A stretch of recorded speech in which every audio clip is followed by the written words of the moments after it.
물 관리 기술을 공유하고 또 개도국의 발전을 도모하는 현장에 나가서 보면 최근 국제회의 분야를 중심으로 여성 인력의 증가세가 뚜렷하거든요.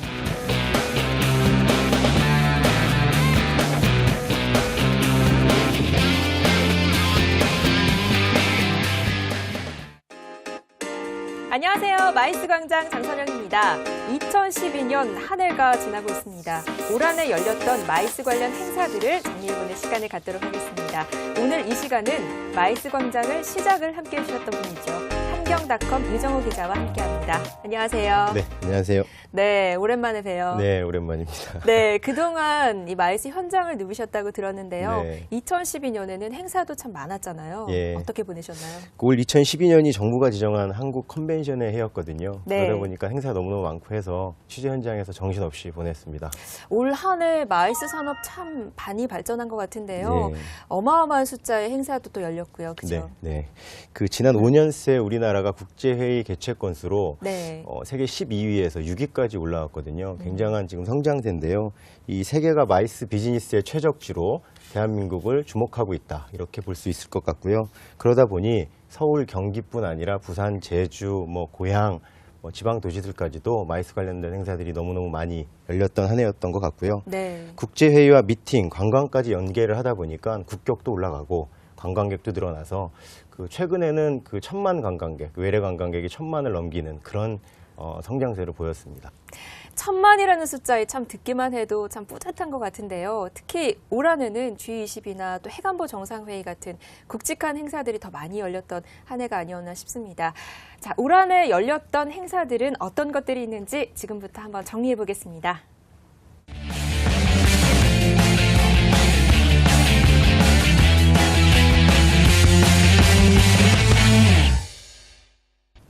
네, 3월 26일 또 27일에 열렸었던 서울 해관보 정상회의. 참 의미 있고 또 규모 있는 국제회의였는데요.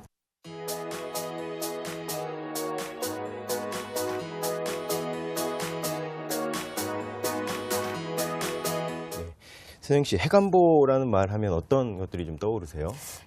이라는 말을 들으면은 유용한 에너지이기도 하지만 또 한편으로는 좀 조심해서 다뤄야 할 자원이 아닐까 싶은데요. 예, 9.11 사태 이후에 세계적으로 이 핵테러에 대한 위험성에 대한 얘기들을 많이 하거든요. 우려도 많이 있고. 네. 그러다 보니까 해관보가 개별 국가의 노력만으로 이루어질 수 있는 것도 아니고, 그러다 보니 각국 정상들이 모여서 핵과 안보에 대한 합의점을 찾고 나아가야 될 방향을 개선하는 이런 노력들은 굉장히 필요한 시점이라고 볼 수 있습니다.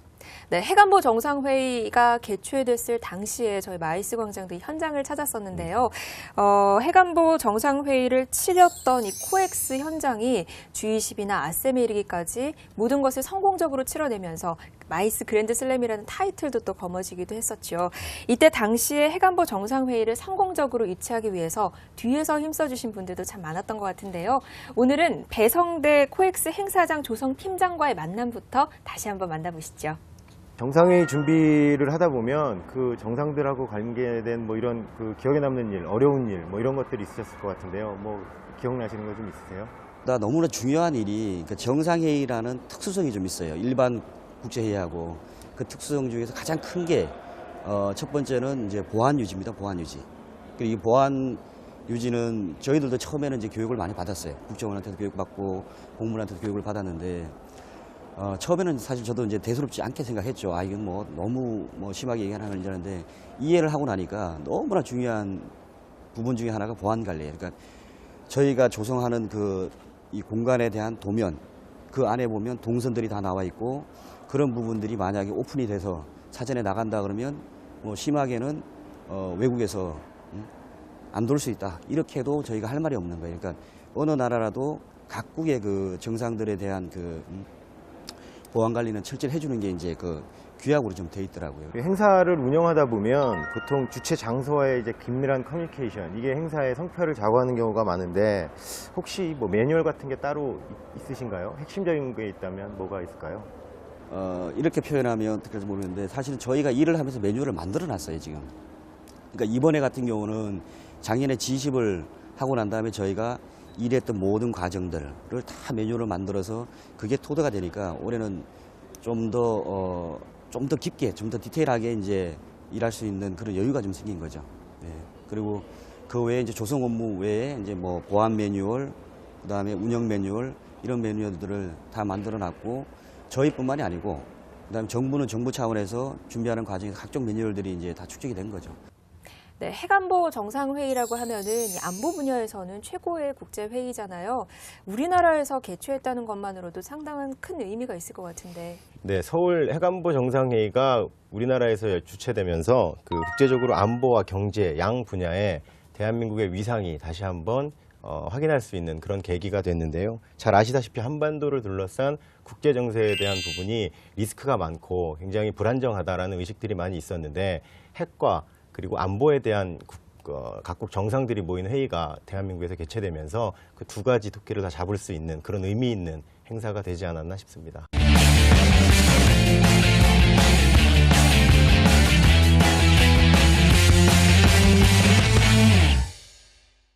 네, 유정호 기자. 7월 3일부터 5일까지 열렸었던 2012 한국 마이스 산업전 기억하시죠? 예. 이 한국 마이스 산업이 좀 한 단계 발전할 수 있었던 기회가 아니었나 싶은데요.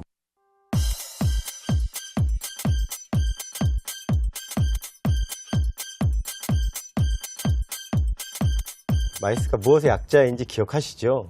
그럼요. 이 마이스는 기업회의, 포상관광, 또 컨벤션, 전시회 이 4개 분야를 통틀어서 말하는 서비스 산업이잖아요. 예. 그런데 이 컨벤션이 원래는 국제회의를 의미하다가 회의나 전시회로까지 의미가 확장되면서 새롭게 만들어진 개념이다라고 볼 수 있는데요. 이 마이스 방문객은 일반 관광객보다 규모도 크고요. 또 1인당 소비도 더 높다고 하죠. 그래서 관광 수익뿐만 아니라 일자리 창출까지 크다는 점 저희 마이스 광장이 1년 동안 많이 소개해드렸는데요. 네, 마이스 전문 박람회죠. 마이스 산업전에서는 국내외 200여 개 업체와 300여 명의 바이어들이 참관을 했는데요. 특히 현장에서는 마이스 관련 업종에 취업을 하고자 하는 구직자들이 많이 눈에 띄었는데요. 네. 마이스 산업이 이 일자리 창출에도 굉장히 큰 기여를 하고 있구나 이런 느낌이 들었습니다. 먼저 행사가 열린 첫날인 3일에는 마이스 산업이 사회, 경제, 문화 전반에 미치는 파급 효과에 대해 각 분야의 전문가들이 참가하는 마이스 포럼이 개최되었습니다. 코엑스 그랜드 볼룸은 500여 명의 국내외 마이스 관련 인사들이 뽑는 열기로 가득했는데요. 이날 토의 주제는 강원도의 힘이 아닌 더 파워 오브 마이스, 마이스의 힘이었습니다. 레리 드와이어 세계관광경제학협회 대표, 조지 타나시 제비치 싱가폴 마리나 베이센즈 대표, 윤세목 경기대 호텔경영학과 교수 등이 참여해서 마이스 산업이 사회, 경제, 문화 전반에 미치는 파급 효과에 대해 열띤 토론을 벌였습니다. 이어지는 둘째 날, 2012 한국 마이스 산업전 코리아 마이스 엑스포 2012가 서울 삼성동 코엑스에서 열렸습니다. 이날 행사는 곽영진 문화체육관광부 제1차관, 한국관광공사 이참 사장 등 그동안 마이스 업계 발전을 이끈 주역들이 함께하여 더 큰 성장을 다짐했습니다. 아참! 이참 사장님, 마이스인들에게 격려 메시지 부탁해요. 우리 그 마이스 알라이언스 그리고 마이스 그 종사하는 모든 우리 그 동료 여러분 파이팅! 네, 정부가 지난 2009년에 17개의 신성장 동력 산업을 선정했는데 이 가운데 마이스 산업이 선정돼서 많은 지원과 또 육성을 해오고 있는 중인데요. 그런 의미에서 올 한해 꼭 의미 있게 봐야 될 행사가 아닐까 싶습니다.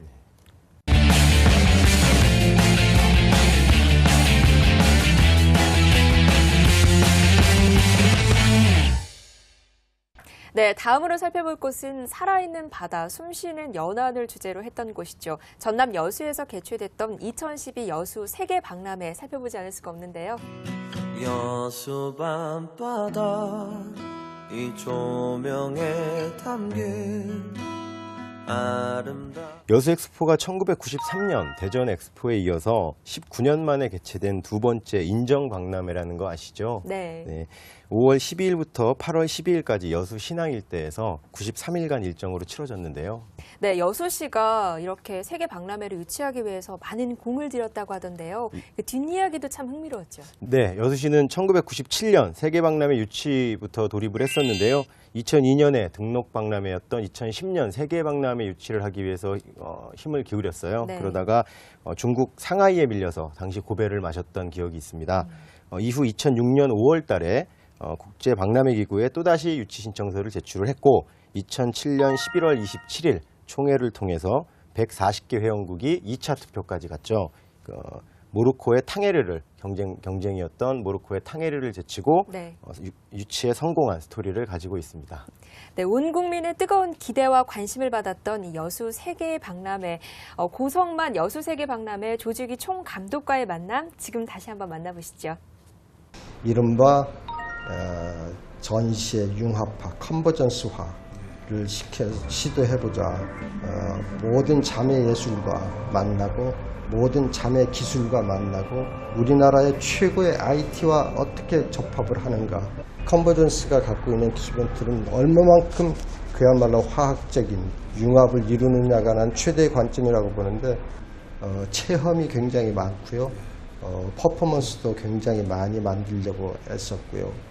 그런 컨버전스가 첫 번째로 전시 체제를 바꿨고요.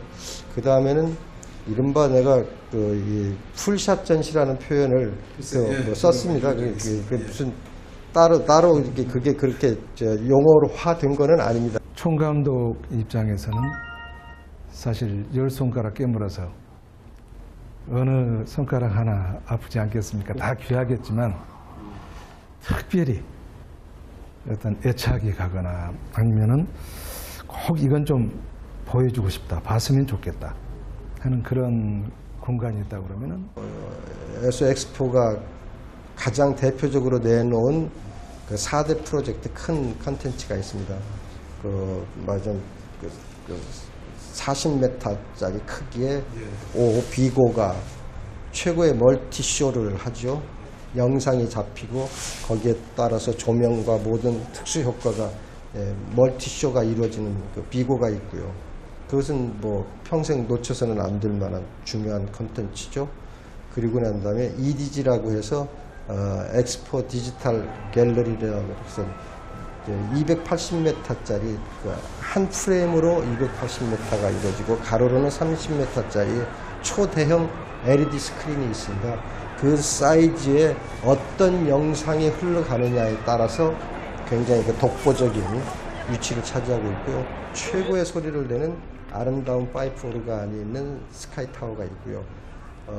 모두에게 최고의 관심사가 되어 있는 아쿠아리움이 육상 빌딩에 있는 거, 부산에 있는 거, 코엑스에 있는 것을 세 개를 다 합해도 이거보다 클 수가 없다. 세계 그거보다 큰 600톤짜리 아쿠아리움이 되어 있습니다.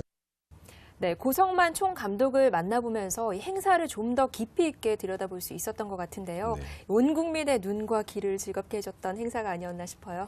네, 여수박람회는 국제적으로 해양과 연안의 가치를 재조명함으로써 네. 기후변화 그리고 자원고갈, 생태계 파괴 이런 그 인류의 현안 문제들을 조명을 했거든요.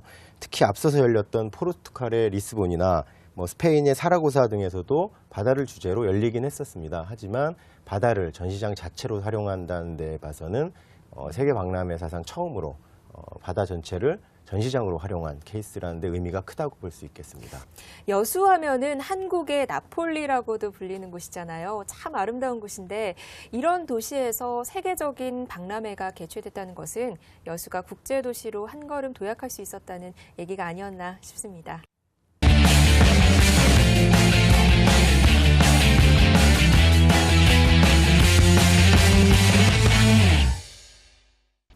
네, 이번에는 올 한해 마이스 관련 소식이라면은 꼭 짚고 넘어가야 할 소식인데요. 녹색기후기금 사무국을 대한민국에 유치했습니다. 네, 유정호 기자, 이 소식이 이렇게 반가운 이유는 뭘까요?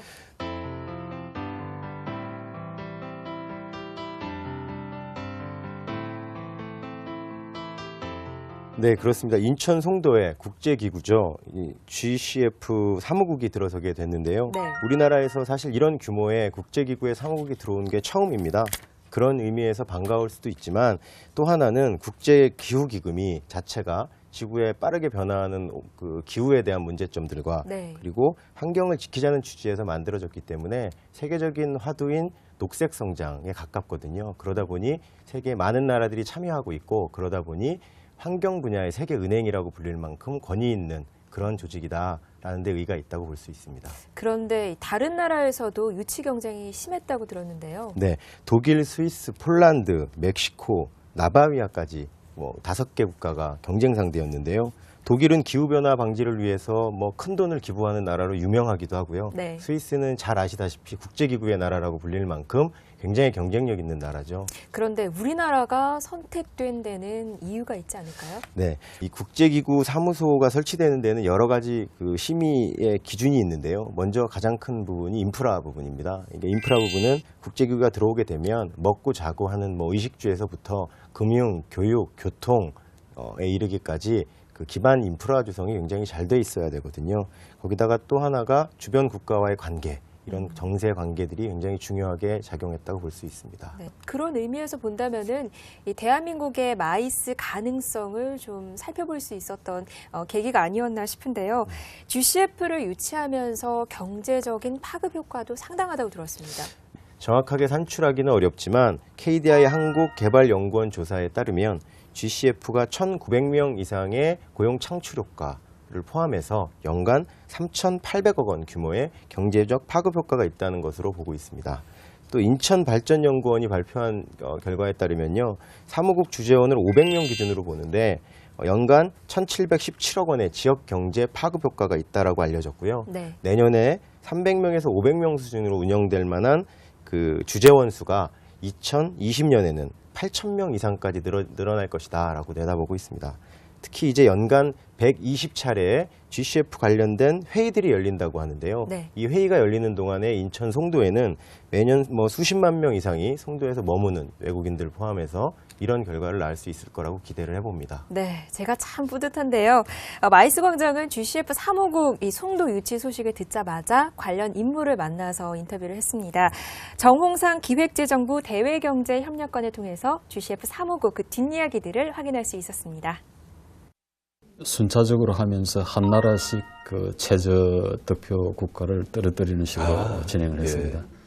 생각보다 좀 길어져 가지고 밖에 있는 사람들이 많이 굉장히 초조했겠어요. 예, 초조하고 궁금하기도 하고 그랬었는데 나중에 알고 보니까 투표 자체는 뭐 그렇게 오래 안 걸렸는데요.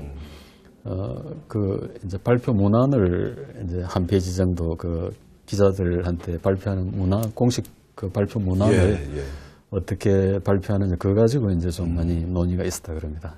실내로는 많이 못 들어가고. 예, 못 들어가고. 근데 이제 그거 확정됐다는 소식을 듣는 순간 뭐 환호도 지르고. 근데 또 그것도 너무 크게 하면은 이 다른 나라들한테 좀 그럴까 봐서. 이렇게 유치 성공한 가장 큰 요인. 뭐라고 볼 수 있을까요? 저는 뭐 국제사회가 그 한국에 대한 기대하고 지지하는 거. 그 부분이 또 상당히 그러니까 우리의 그 얘기에 대해서 귀담아 듣고 그걸 동의를 해준 거죠. 한 가지는 그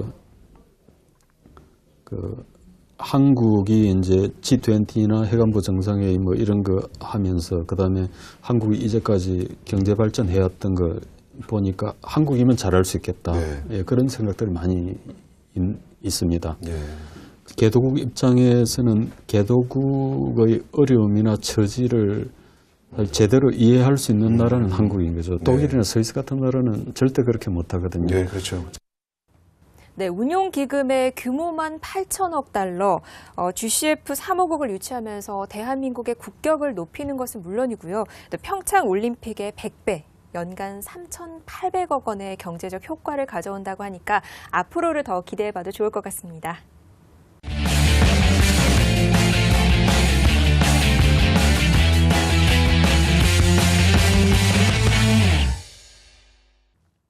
네, 이번 소식은 올해 발표되고 내년에 개최되는 2013 평창 동계 스페셜 올림픽 소식 만나봐야죠.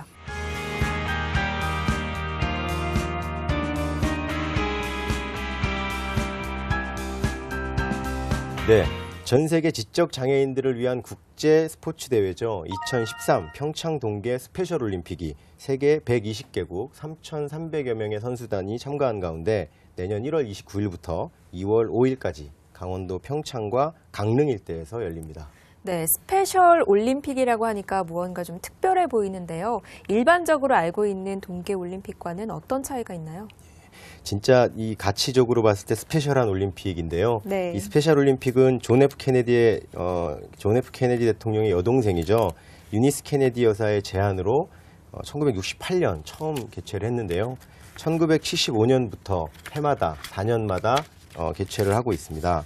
장애인 올림픽인 패럴림픽하고 조금 다른 가치가 있는 거는 선수들의 경쟁이 대회 목표가 아니다라는 점에서 보면 그 차이가 있다라고 할 수 있습니다. 네, 이기고 지는 것이 중요한 것이 아니라 도전하고 또 이루어내는 것이 더 중요한 이런 올림픽이라고 할 수 있을 것 같은데 제가 알기로는 이 행사에 참가하는 선수들에게 리본을 달아준다고 들었어요. 네, 맞습니다. 이 동계, 하계 올림픽 나누어서 4년에 한 번씩 개최를 하는데요.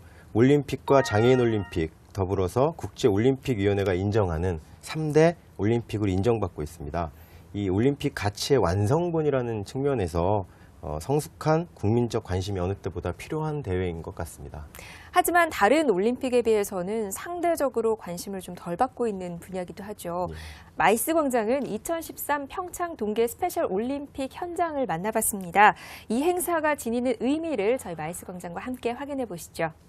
이번 평창 스페셜 올림픽은 보니까 120여 국에서 3,300여 명의 이제 선수단이 이렇게 참여하는 그런 굉장히 대규모 이렇게 행사인데 두 달이 채 남지 않았는데 준비 상황은 어떠신지요? 이 올림픽을 어떠한 올림픽으로 만들 것이냐라는 큰 저희의 비전이 중요하다고 생각을 합니다. 저는 이 올림픽이 스포츠를 통한 올림픽이지만 스포츠만을 위한 올림픽이 되어서는 안 된다고 생각을 합니다. 그래서 4가지를 지향하고 있는데요. 첫 번째는 역시 이제 스포츠 올림픽이니까 스포츠 올림픽이고요. 두 번째는 이 올림픽 기간 내내 장애인들과 비장애인 우리나라 최고의 아티스트들이 함께하는 문화 행사를 보여드리고자 지금 준비하고 있습니다. 그래서 문화 올림픽이 되고자 하고요. 세 번째는 역시 우리 선수들의 경기 자체가 아니라 경기 이면에 있는 스토리, 선수들의 스토리가 우리 국민들의 마음을 움직일 수 있다고 생각을 합니다. 그래서 스토리 올림픽이 되도록 하려고 하고 있고요. 네 번째는 모든 관련된 숙박, 시금, 수송 이러한 부분에 있어서 지적 장애인의 특성에 맞춰서 정말 저희가 디테일한 것까지 신경을 써야 될 부분이 있습니다. 그래서 제가 디테일의 올림픽이 되어야 한다. 그래서 4가지를 우리가 목표로 하면서 이러한 4가지 부분에 있어서 다 성공할 수 있도록 열심히 준비하고 있습니다. 네. 1월 29일이면 얼마 남지 않았죠. 관심 있는 분들에게 살짝 팁을 드린다면 코레일이 지난 21일부터 전국 주요 역과 코레일 여행센터에서 평창 동계 스페셜 올림픽 입장권을 판매하고 있는데요. 스페셜 올림픽 입장권은 스페셜 패스라고 불리는데요. 가격은 10,000원입니다. 이 10,000원에 패스 한 장이면 개 폐막식을 제외한 모든 경기를 다 관람할 수 있다고 하니까 온 가족이 뜻깊은 대회 관람도 하시고 강원도 설원 여행도 곁들여 보시는 건 어떨까 싶습니다. 네, 역시 현장을 누비신 기자님이라 그러신지 정보력이 남다르신 것 같은데요. 자, 2012년 눈길을 끌었던 마이스 관련 행사들 오늘 정리를 해봤습니다. 해간보 정상회의를 시작으로 한국 마이스 산업전, 또 여수 세계박람회 GCF 사무국 규칙, 그리고 평창 동계 스페셜 올림픽까지 소식을 전하면서도 마이스 강국 대한민국으로 발전해가는 것 같아서 참 뿌듯합니다. 네, 정부의 지원도 있지만 지자체의 노력도 마이스 강국을 만들어가는데 큰 보탬이 되고 있는 것 같습니다. 최근 지자체들이 융복합형 마이스 산업, 새로운 산업을 만들어내기 위해서 적극적으로 발굴하는 체제에 돌입을 했거든요. 그러다 보니까 전문 자문위원단을 운영하는 지자체들도 많이 늘어나고 있다고 합니다.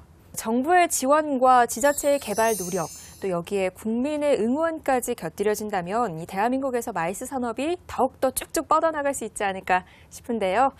자, 오늘은 한경닷컴 유정우 기자와 함께 2012년 마이스 행사들 또 관련 소식들 한번 정리해봤습니다. 내년 12월 달에는 더 좋은 소식, 더 다양한 소식들로 다시 찾아뵐 수 있었으면 좋겠습니다.